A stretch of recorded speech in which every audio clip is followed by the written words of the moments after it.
Hello friends, આજે આપણે જે યંત્રશાસ્ત્રમાં ક્વેશ્ચન જે આવે છે બરાબર, તે સોલ્વ કરવાની એક મેથડ શીખવાની છે જેનું નામ છે ફ્રી બોડી ડાયાગ્રામ.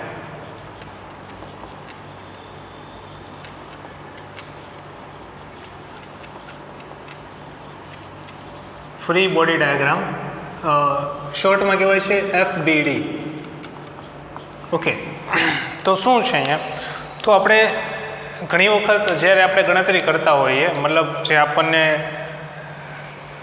આપેલું છે કે ભાઈ આમાં આજે તે પદાર્થ છે તેનો બળ આટલું લાગે છે, પ્રવેગ મેળવો, વેગ મેળવો, સ્થાનાંતરનો સમય મેળવો, સ્થાનાંતર મેળવો, દરેક વસ્તુ આપણને પૂછેલી હોય છે. ઓકે, તો મોટા ભાગે આપણે એવું જોઈએ અત્યાર સુધી કે કોઈ એક પદાર્થ આપેલો હોય છે, પણ હકીકતમાં જોવા જઈએ તો ઘણી વખત આપણે એકથી વધારે પદાર્થો એક સાથે આપેલા હોય છે. ઓકે, ગ્રુપમાં આપેલા હોય છે, જેને આપણે પદાર્થ સમૂહ કહીએ છીએ કે એકથી વધારે પદાર્થ આપેલો, અને ત્યારે ગણતરી કરવી હોય તો કઈ રીતે થશે? ઓકે, તો જ્યારે એકથી વધારે પદાર્થ આપેલા હોય ત્યારે આપણે કોઈ એક પદાર્થનો પ્રયોગ પૂછે આપણે તો કઈ રીતે ગણતરી કરીશું? તો એની માટે આ બહુ ઇઝી મેથડ છે, ફ્રી બોડી ડાયાગ્રામ. ઓકે, આપણે જાણીએ કે જે કંઈ પણ પદાર્થ છે, યંત્રશાસ્ત્રમાં જેટલા પણ ક્વેશ્ચન્સ આવશે, યંત્રશાસ્ત્રની વાત કરીએ એટલે પૃથ્વીના વાતાવરણની અંદરની વાત કરીએ છીએ. ઓકે, એટલે અહીંયા ઘર્ષણ બળની હાજરી હોઈ શકે જ્યારે સપાટીઓ હોય ત્યારે, અને બીજું ગુરુત્વાકર્ષણ બળ તો બાય ડિફોલ્ટ લાગવાનું જ છે.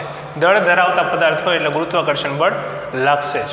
ઓકે, તો જ્યારે પદાર્થ સમૂહ આપેલો હોય ત્યારે આપણે કોઈ એક પદાર્થને અલગ કરીને સમજવાનો પ્રયત્ન કરીએ, આઇસોલેટ કરી દઈએ, તો એ એક પદાર્થ જે છે તે આપણું તંત્ર થઈ જશે, અને એની સિવાયના જે કાંઈ પણ પદાર્થ છે તે આપણું પરિસર થઈ જશે. તંત્ર કોને કહેવાય? કે જે પદાર્થને ધ્યાનમાં રાખીને આપણે ગણતરી કરીએ છીએ, બરાબર, તેને આપણે તંત્ર કહીશું. અને બાકીના જે પદાર્થ સમૂહના જે બાકીના પદાર્થો છે, બરાબર, તેને આપણે શું કહીશું? પરિસર.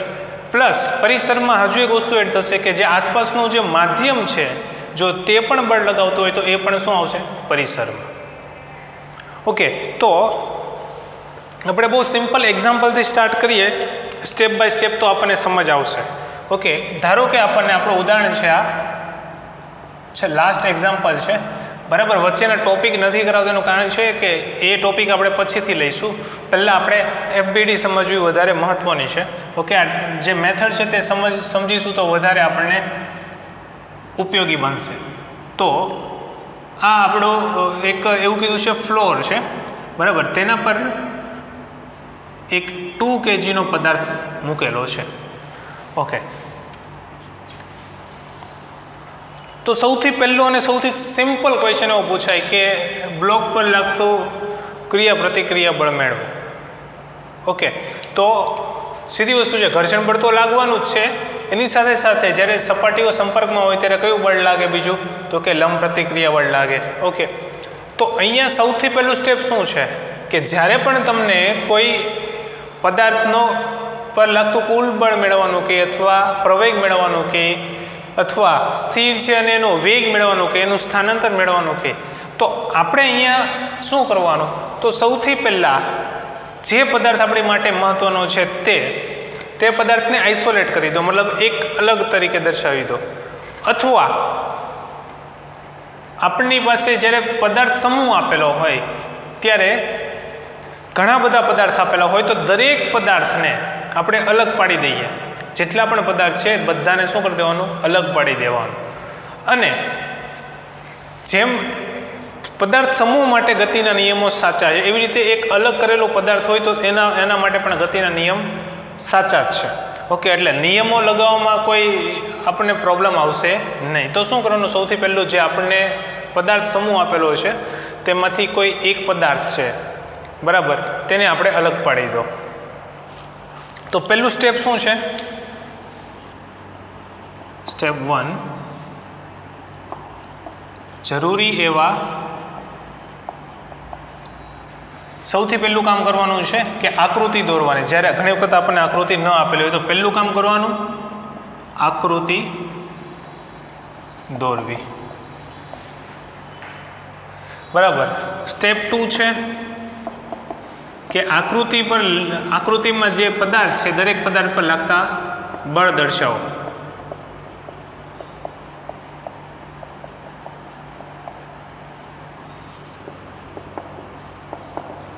જે કંઈ પણ આપેલા હોય તે. સ્ટેપ 3 છે કે આમાંથી કોઈ એક પદાર્થ જે કંઈ પણ તંત્ર આપેલું છે, મતલબ જે પદાર્થ સમૂહ આપેલું છે તે પદાર્થ સમૂહમાંથી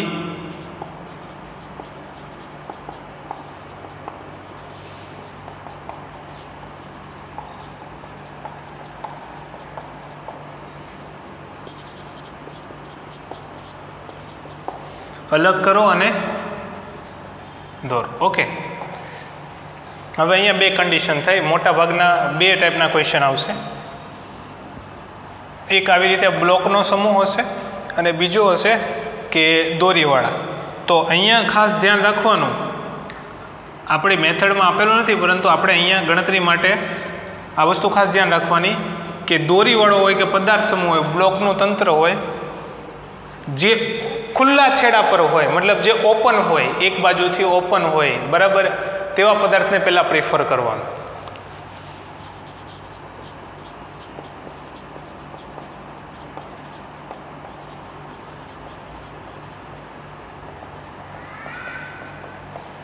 ઓકે, એટલે શું કહેવા માંગુ છું, ધારો કે આપણી પાસે એક બ્લોક નથી પરંતુ એકથી વધારે બ્લોક આપેલા છે આ રીતે. ઓકે, તો જુઓ, એક અને આ બે બ્લોક આપેલા છે અને નીચે ફરી બાજુ તળિયું છે. ઓકે, ફ્લોર છે આપણું. તો અહીંયા આ જે બ્લોક છે તે ઉપરના બ્લોક અને તળિયાની વચ્ચે છે, જ્યારે સૌથી ઉપરનો બ્લોક છે તેમાં એક નીચેની તરફ એક બ્લોક છે, ઉપરની તરફ કંઈ નથી. તો આ કહેવાય ખુલ્લો પદાર્થ, એક તરફથી ખુલ્લો છે. તો સૌથી પહેલાં આની માટે ગણતરી કરવાનો પ્રયત્ન કરો. બરાબર, સૌથી પહેલાં કયું, આને પ્રાયોરિટી આપવાની છે, પછી આ. વાત સમજાય ને બધાને? તો એને સિલેક્ટ કોને કરવાનો છે? તો સિલેક્ટ જે ઓપન હોય તેને સૌથી પહેલાં કરો. બરાબર, એટલે ત્યાં આપણે ક્રિયા પ્રતિક્રિયા બળ લગાવીશું તો શું થાય કે સપોઝ આના પર કોઈ ક્રિયાબળ લાગતું હોય તો એ સમાન વિરુદ્ધ દિશામાં આના પર પ્રતિક્રિયા બળ લગાવશે. સીધી વસ્તુ. ઓકે, તો કહેવાનો મતલબ ખુલ્લા પદાર્થની પ્રથમ પસંદગી કરવાની છે. બરાબર, ત્યારબાદ શું કરવાનું છે કે જે પદાર્થની પસંદગી કરી છે તેની આકૃતિ દોરી, તેના પરના જેટલા પણ બળ હોય, અમુક જ્ઞાત હોય, અમુક અજ્ઞાત હોય, આપણને એમાં આપેલા ન હોય પરંતુ આપણી જાણકારી હોય, જેમ કે દળ ધરાવે છે તો ગુરુત્વાકર્ષણ બળ લાગે છે તો એ પણ દર્શાવવાના. દોરી વડે બાંધેલો હોય તો દોરી એના પર તણાવ બળ લગાવશે. સ્પ્રિંગ વડે બાંધેલો હોય તો સ્પ્રિંગ બળ લાગશે એના પર. તો એ દર્શાવેલું ન હોય પરંતુ આપણી જાણકારી છે, જે આપણે યંત્રશાસ્ત્રમાં જે બળો સમજેલા છે એ બધાનો અહીંયા ઉપયોગ કરવાનો છે. ઓકે, તો શું કરવાનું છે? પસંદ કરેલા પદાર્થ પર લાગતા જ્ઞાત અને અજ્ઞાત બળો મેળવો. ઓકે, મેળવોને દર્શાવો. બરાબર, જેનું મૂલ્ય ન ખબર હોય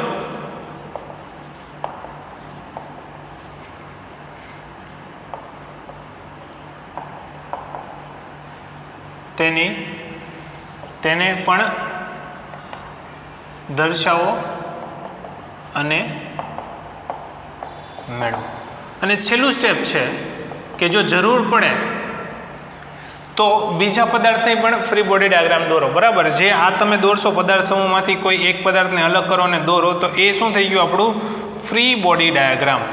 ફ્રી બોડી ડાયાગ્રામમાં પદાર્થ તો હોય છે, એની સાથે સાથે તેના પર લાગતા બધા જ બળો હોય છે. ઓકે, તો ત્રીજું અને ચોથું સ્ટેપ તમે કરશો એટલે તમને જે એક પદાર્થ માટે મળશે એ શું થઈ ગયું? તમારું ફ્રી બોડી ડાયાગ્રામ. અને છેલ્લું છે સ્ટેપ નંબર 5, જરૂર પડે તો બીજા પદાર્થ માટે પણ FBD દોરો. ઓકે, એટલે શું કહીએ છીએ? જુઓ, આપણને અહીંયા આપેલું છે, આપણને એમ કહે છે કે આ બ્લોક પર લાગતું પ્રતિક્રિયા બળ મેળવો. આ બહુ સિમ્પલ ક્વેશ્ચન છે. ઓકે, એકદમ બેઝિક ક્વેશ્ચન છે. તો અહીંયા શું કરવાનું, આ બ્લોક છે એ બ્લોકને અલગ કરી દીધો ફ્લોરથી. ઓકે, તો બ્લોક આપણને કેવો મળશે, બ્લોકની આકૃતિ દોરવા જઈએ તો બ્લોક આ રીતનો છે, બરાબર. તેના પર કયા કયા બળ લાગે છે? ઓકે, તો નીચેની તરફ લાગશે ગુરુત્વાકર્ષણ બળ Fg. બીજું કે આ જે ફ્લોર છે તે એના ઉપર ઉપરની તરફ બળ લગાવશે, કયું, પ્રતિક્રિયા બળ કહીશું, જેને આપણે n વડે, લંબ પ્રતિક્રિયા બળ n વડે દર્શાવીએ છીએ. ઓકે, કઈ રીતે ખબર પડે, તો બ્લોક નીચે તરફ બળ લગાવે ફ્લોર પર, તો ફ્લોર બ્લોક પર ઉપરની તરફ બળ લગાવશે. ત્રીજા નિયમનો ઉપયોગ બહુ થશે. ઓકે, તો આ થઈ ગયું Fg અને આ થઈ ગયું n. હવે આ બે બળની અસર હેઠળ તમે જોઈ શકો કે બ્લોક કેવો છે, સ્થિર છે. તમને એવું કીધું કે બ્લોક સ્થિર છે, તો એનો મતલબ શું થાય કે તેના પર જેટલા પણ બળ લાગે છે બધાનો સરવાળો કેવો થશે, 0. ઓકે, તો ઉપરની દિશા પોઝિટિવ લઈએ તો હવે અહીંયા સંતુલનની શરત લાગુ પડશે, બરાબર. કાં તો સંતુલનની શરત લાગુ પડે જો સ્થિર હોય તો, અથવા શું લાગશે, તો કે ગતિનો બીજો નિયમ, કે કુલ પરિણામી બળના લીધે પ્રવેગ ઉત્પન્ન થાય. સ્થિર અથવા અચળ વેગી ગતિ કરે તો સંતુલનનો નિયમ, અને પ્રવેગી ગતિ કરે તો બીજો નિયમ. સંતુલનની જે કન્ડિશન છે તે લગાવો, અહીંયા સ્થિર છે એટલે, તો કે સમેશન Fy, મતલબ આ y ની દિશા છે, આપણે અહીંયા આવું દર્શાવી શકીએ કે ઉપરની તરફ y અને સમક્ષિતિજ દિશામાં x. તો summation Fy is equal two 0, મતલબ y ની દિશામાં જેટલા પણ બળ લાગતા હોય બધાનો સરવાળો કેવો થાય, 0. સંતુલનની શરત છે. ઓકે, પદાર્થ સ્થિર છે એટલે, તો y ની દિશામાં કયા કયા બળ લાગે, તો કે n. ઉપરની દિશા પોઝિટિવ, નીચેની દિશા કેવી થશે, નેગેટિવ. તો n minus Fg is equal two 0. તો અહીંયાથી n બરાબર શું મળશે, Fg. તો n બરાબર શું થશે, Fg is equal two mg. તો m કેટલું છે, 2 kg, જીની વેલ્યુ 10 લઈ લો તો કેટલું થશે, 20 ન્યૂટન. ઓકે, તો લંબ પ્રતિક્રિયા બળ કેટલું લાગે છે, 20 ન્યૂટન. આ થઈ ગયો તમારો જવાબ, સિમ્પલ. ઓકે, હવે આપણને શું કીધું છે કે જે ફ્લોર છે એ કેવું છે, એકદમ સ્મૂથ છે. સ્મૂથ ઇન ધ સેન્સ કે તેના પર તમે વધારે પડતું બળ લગાવો તો એના આકારમાં વિકૃતિ આવી શકે, મતલબ સ્પોન્જ ટાઈપનું છે, તમે દબાવી શકો છો એને. ઓકે, 2 kgનો બ્લોક મૂકો ત્યારે નથી થતો કંઈ, પરંતુ તમે એની ઉપર 2 kgના બ્લોક ઉપર શું કરો છો, બીજું 25 કિલોનો લોખંડનો ટુકડો મૂકો છો. કેટલો, 25 કિલોગ્રામનો લોખંડનો ટુકડો મૂકો છો, તો શું થાય છે, તો કે આ નીચેનું ફ્લોર છે એ થોડુંક દબાઈ જાય છે. દબાઈ છે એટલે શું થાય છે કે તંત્ર જે છે તે નીચેની તરફ 0.1 મીટર પર સેકન્ડ સ્ક્વેરના પ્રવેગથી ગતિમાન થાય છે. ઓકે, તો આ બંને બ્લોકનો પ્રવેગ, આ બંને બ્લોકનું જે તંત્ર બને છે તેના પર લાગતું લંબ પ્રતિક્રિયા બળ મેળવો. ઓકે, તો તમને એમ કે લંબ પ્રતિક્રિયા બળ મેળવો અથવા 2 kgના બ્લોક પર લાગતું લંબ પ્રતિક્રિયા બળ મેળવો, તો શું થશે, જો ગણતરી કઈ રીતે કરીશું. તો ફરી પાછો ફ્રી બોડી ડાયાગ્રામ દોરો, તેમાં 25 કિલોનો અને 2 kgનો બ્લોક સંયુક્ત રીતે દર્શાવો, બરાબર. તેના પર લાગતું લંબ પ્રતિક્રિયા બળ કીધું છે આપણને.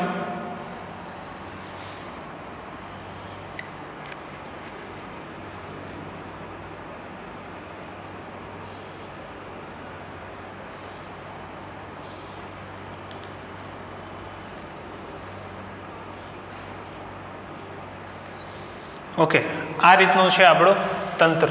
તમને એમ કહે છે કે 2 kgના બ્લોક પર 25 કિલોનો જે બ્લોક મૂકો છો તે પહેલાં લંબ પ્રતિક્રિયા બળ મેળવો, અને 25 કિલોનો બ્લોક મૂકો પછી લંબ પ્રતિક્રિયા બળ મેળવો. ઓકે, તો 2 kgના બ્લોક પર જ્યારે તમે આ 25 કિલોનો લોખંડનો ટુકડો મૂકો તે પહેલાં પ્રતિક્રિયા બળ આટલું, બરાબર.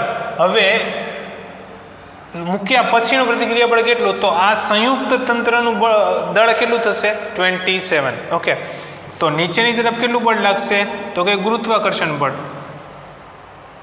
ઉપરની તરફ કયું બળ લાગે, તો કે લંબ પ્રતિક્રિયા બળ n ડેશ કહીએ, અને આ બંનેની સંયુક્ત અસર હેઠળ એ નીચેની તરફ પ્રવેગી ગતિ કરે છે, a is equal to 0.1 metre per second square. Okay, આ રીતે દર્શાવવાનું છે. જેટલા બળ લાગતા હોય અથવા લાગી શકે તેવા હોય, બરાબર, તે દર્શાવો. હવે જો અહીંયા પ્રવેગી ગતિ થાય છે એટલે ગતિનો બીજો નિયમ લાગુ પડશે કે કુલ પરિણામી બળ કયું થશે? તો કે Fg, નીચેની દિશા ધન લઈએ છીએ, ગતિની દિશા આપણે ધન લઈશું, બરાબર. તો Fg minus n dash is equal two ma, અથવા કુલ પરિણામી બળ આપણે એવું કહી શકીએ F નેટ. આ થઈ ગયું આપણું સમીકરણ. વાત સમજાણી બધાને? તો Fg minus n dash is equal two શું થઈ ગયું? F net. હવે જે કિંમતો છે તે મૂકી દો. તો કે Fg બરાબર કેટલું છે? તો કે 27 × 10 mg. Fg is equal two mg minus n dash જે આપણે મેળવવાનું છે is equal two F net. તો ગતિના બીજા નિયમ અનુસાર F નેટ બરાબર શું થશે? ma. ઓકે, તો આ થશે 27 × 10 એટલે 270 માઇનસ આ n ડેશ પેલી તરફ જશે તો પ્લસ અને ma આ તરફ આવશે તો માઇનસ. તો ma કેટલું છે? m. તો 27 × a કેટલું થશે? 0.1 is equal two n dash. તો 270 minus 2.7 is equal two n dash. તો થશે 267.3 is equal two n dash. આ થઈ ગયો આપણો જવાબ. જ્યારે તમે બ્લોક મૂકો, લોખંડનો ટુકડો મૂકો અને તંત્ર નીચેની તરફ પ્રવેગી ગતિ કરે ત્યારે લંબ પ્રતિક્રિયા બળ આટલું મળશે. વાત સમજાણી બધાને? ઓકે, જો હજુ આપણે ઘણા બધા એક્ઝામ્પલ કરીશું એટલે ખ્યાલ આવશે. તો આમાં એક અલગ સૌથી પહેલું કામ શું કરવાનું?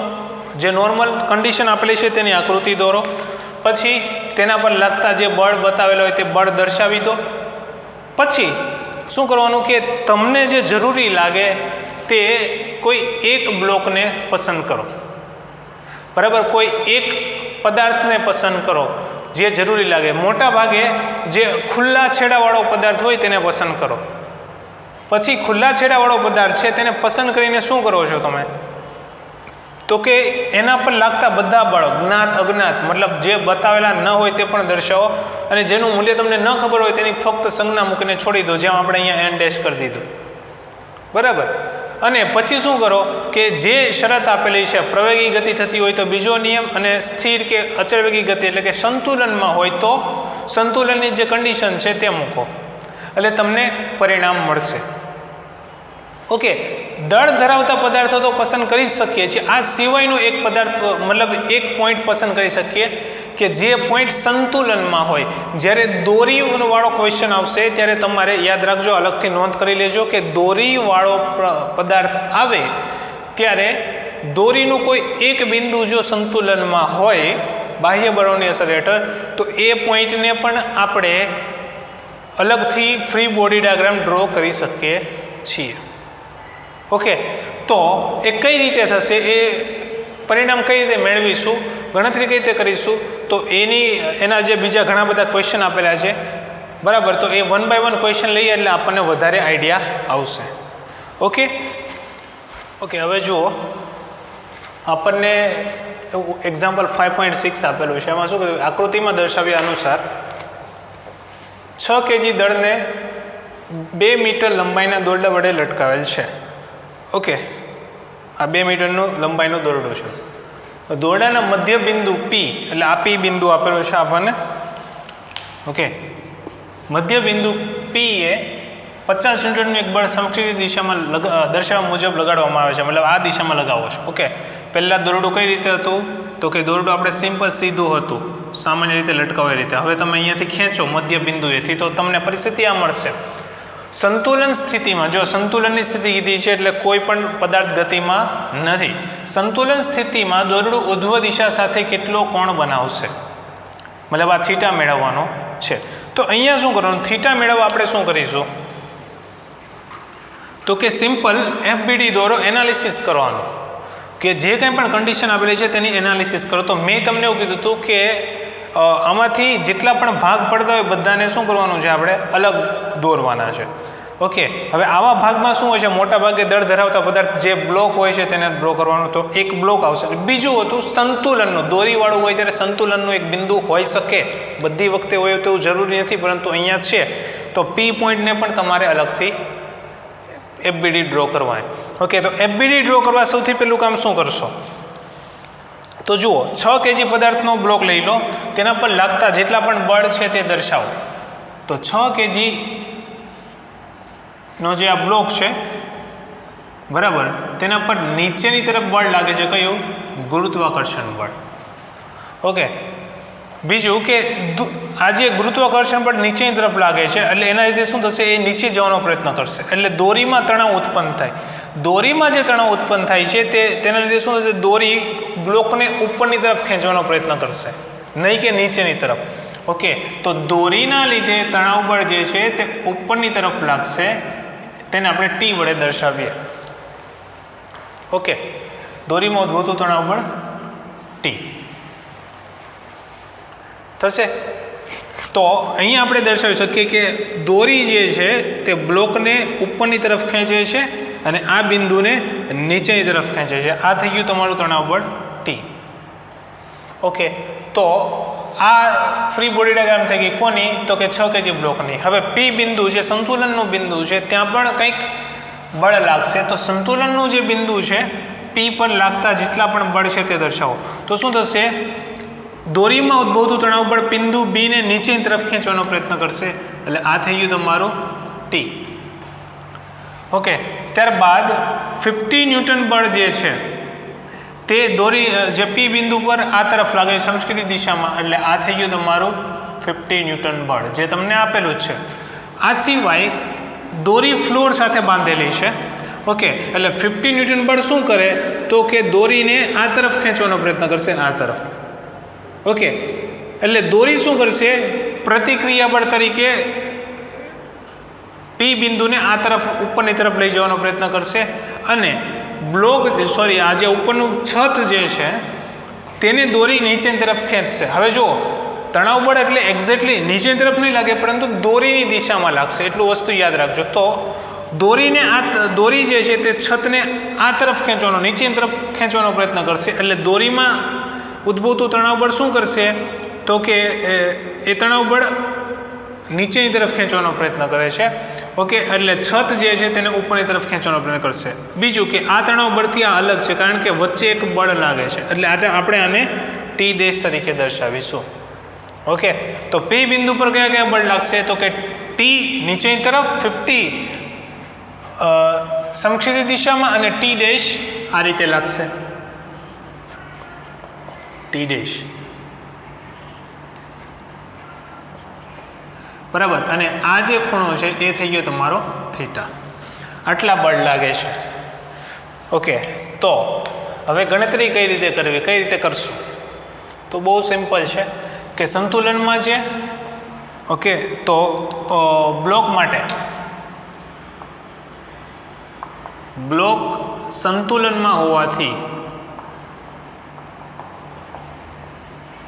શું થશે? સમેશન, મતલબ વાયની દિશામાં જેટલા બળ લાગે છે બધાનો સરવાળો 0. તો T minus FG is equal two 0. એક દિશા ધન તો વિરુદ્ધ દિશા નેગેટિવ. તો T is equal two FG. Okay, આપણને કીધું છે કે દોરીનું દળ અવગણો અને જીનું મૂલ્ય 10 લઈ લો. તો T is equal two mg બરાબર m કેટલું છે? 6 ઇન્ટુ g કેટલું છે? તો કે 10. તો થશે 60 ન્યૂટન. આ થઈ ગયું તમારું તણાવ બળ ટીનું મૂલ્ય. ઓકે, હવે આ ટી જે છે તે તમે અહીંયા મૂકી શકો છો. વાત સમજાણે? તો આ રીતે અલગ અલગ કરીએ તો આપણી ગણતરી બહુ ઇઝી થઈ જશે. તો શું કરી દીધું આપણે કે જે ભાગ છે તંત્રના, આપણને જે પદાર્થ સમૂહ આપેલો છે તેમાંથી દરેક પદાર્થને અલગ અલગ દર્શાવી દીધું, એટલે અલગ અલગ તંત્ર કરી દીધું. ઓકે, પણ યાદ રાખવું કે પરિસર જે છે, મતલબ બીજા ભાગો જે બળ લગાવતા હોય તે બદલાશે નહીં. એટલે જો તમે ફક્ત 6 kg બ્લોકનું ધ્યાન રાખતા હોય તો અહીંયા તણાવ બળ જે લાગે છે તે તો લાગવાનું જ છે, એટલે એ દર્શાવવું જ પડશે. હવે થીટા કઈ રીતે મેળવીશું? તો શું કરીશું? સિમ્પલ કે એક્સ અને વાયની દિશામાં જે બળો ન હોય તેને એક્સ અને વાયની દિશાના ઘટકો મેળવો. ઓકે, એટલે ટી ડેશના જે છે તે ઘટકો મળશે તમને કયા કયા? તો કે એક આ ઘટક શિરોલંબ દિશામાં અને એક સમક્ષિતિજ દિશામાં આ ઘટક. ઓકે, શિરોલંબ દિશાનો ઘટક છે તેનું મૂલ્ય કેટલું થશે? તો ખૂણાની પાસેનો ઘટક કેવો હોય? કોસ ઘટક, તો ટી ડેશ કોસ થીટા. ખૂણાની સામેનો ઘટક એટલે કે આ ઘટક કેવો થશે? T dash sine theta. સદિશના ઘટકો પાડતા આવડવા જોઈએ, લંબ ઘટકો આ રીતે પડશે. હવે તમે જ્યારે ઘટકો પાડી દો ત્યારે તમારો આ જે બળ છે તે એલિમિનેટ થઈ જશે, પરંતુ અને આ જે ઘટકો છે તે આપણે ધ્યાનમાં લેવાના. ઘટકો અલ્ટિમેટલી શું છે કે આ જે બળ છે અથવા આ જે સદિશ છે તેની આ દિશાની અસર અને આ દિશાની અસર આપણે અલગ અલગ દર્શાવી દીધી. ઓકે, એટલે હવે તેની અસર દર્શાવી દીધી તો આપણે આને ધ્યાનમાં લેવાની જરૂર નથી. બીજું કે પી બિંદુ જે છે તે સંતુલનમાં છે. ઓકે, આપણને આપેલું છે પી બિંદુ સંતુલનમાં હોવાથી સમેશન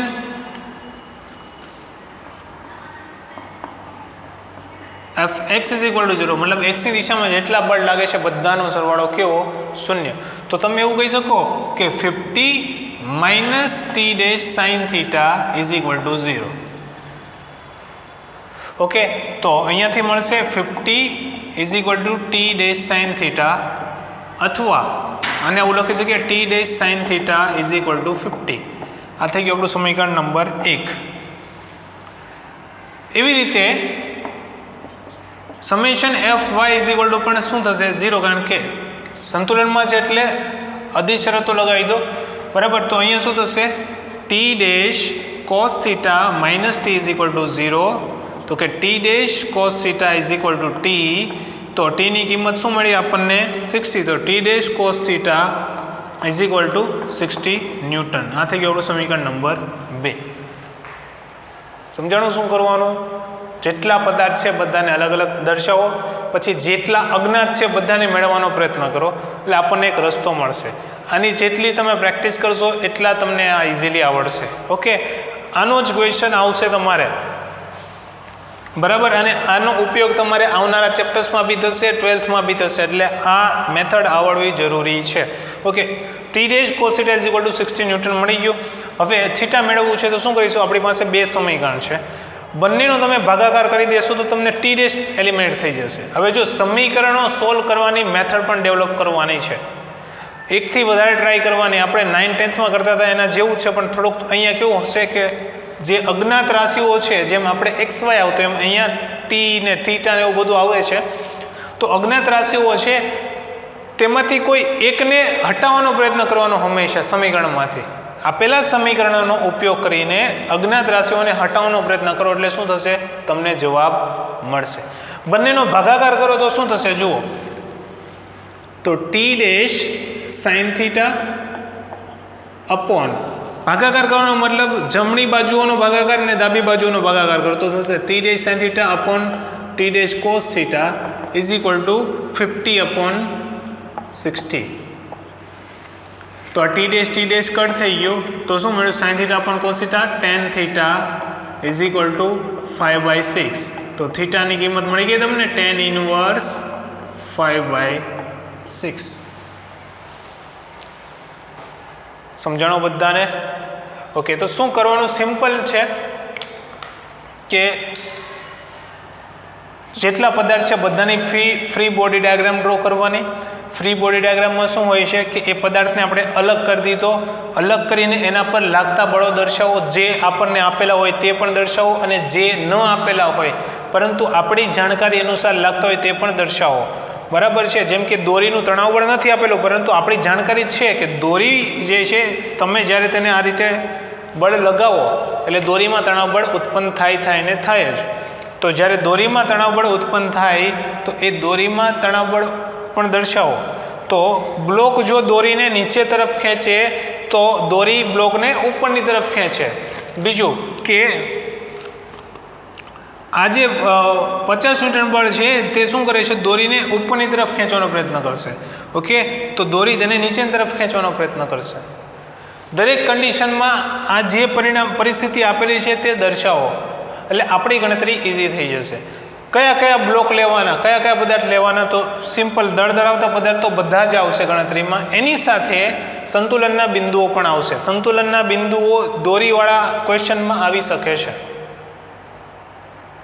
આ બે વસ્તુ થઈ ગઈ. ત્રીજી વસ્તુ યાદ રાખો કે જે ઓપન એન્ડ હોય ત્યાંથી શરૂઆત કરો, જે ખુલ્લો છેડો હોય ત્યાંથી ગણતરીની શરૂઆત કરો, તો તમને મૂલ્ય 1/1 ઇઝીલી મળશે.